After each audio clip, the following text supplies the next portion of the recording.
yung naranasan natin sa pag-ibig ng Panginoon. Lalo na sa mga panahon na tayo ay nangangailangan, sa mga panahon na kung saan tayo ay nasa sitwasyon ng ating buhay na tila ba wala nang pwedeng makatulong sa atin at tayo ay palubog na ng palubog.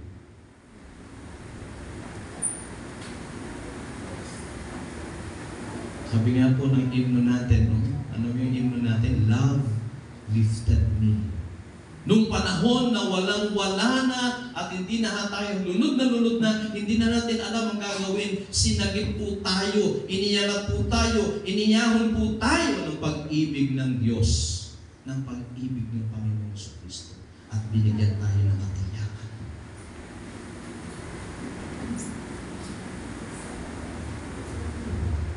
Nais ng Diyos na ito po ay ibigay sa atin. Nais ng Diyos na ipaalala sa atin na meron tayong katiyakan sa ating paglapit sa Panginoon, sa ating pagsunod sa Panginoon. Titiyakin ng Diyos ang bawat hakbang ng iyo. Ito ay tatapat sa isang matibay, sa isang tiyak na nalalakaran na hindi ka malilisan, sapagkat ang Diyos ang magbibigay ng katatagan sa bawat hakbang na iyong gagawin. At sa gayong diwa, ay ma-share po natin sa iba yung bagay na iyon na naranasan natin sa Kanya.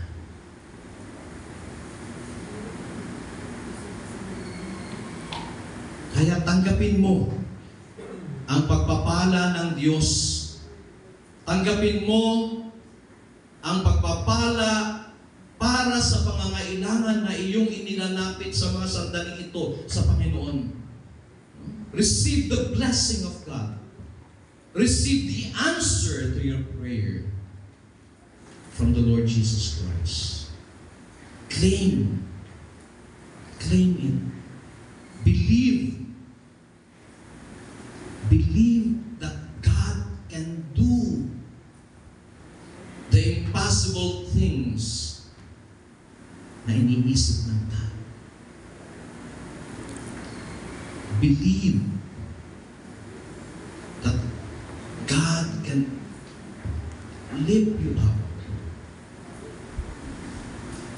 at yung buhay mo ay makararanas ng pagpapala ng kasaganaan na may kasamang kasiyahan.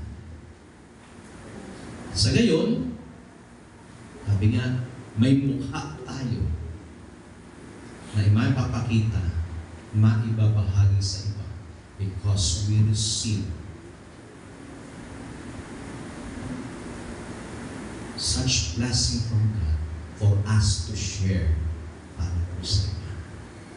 Sa panahon pong ito, na kung saan iba't ibang uri ng kagutuman ang nararanasan ng sangkatauhan. Kagutuman sa hustisya, kagutuman sa pisikal na kalagayan, kagutuman ng pagtanggap na sila ay tila ba iniiwan sa isang tabi.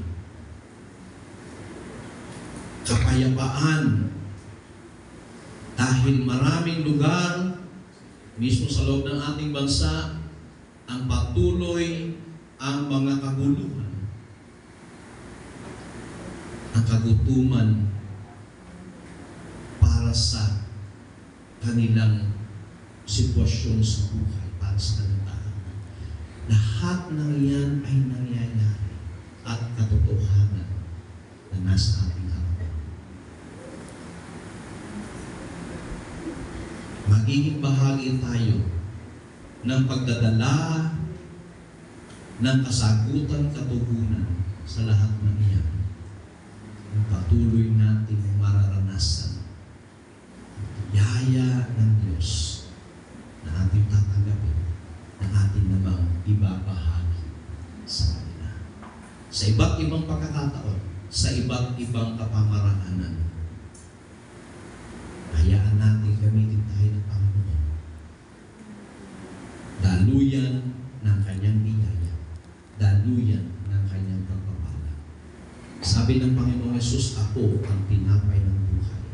At ang sino mang sasampalataya at hindi na magugutom, hindi na mauuhaw kailanman. Ang kagutuman at kauhawan na yan na nararanasan ng sangkatauhan ng mga tao sa ating paligid ay maiibsan kung tayo mismo na nasa loob ng simbahan ito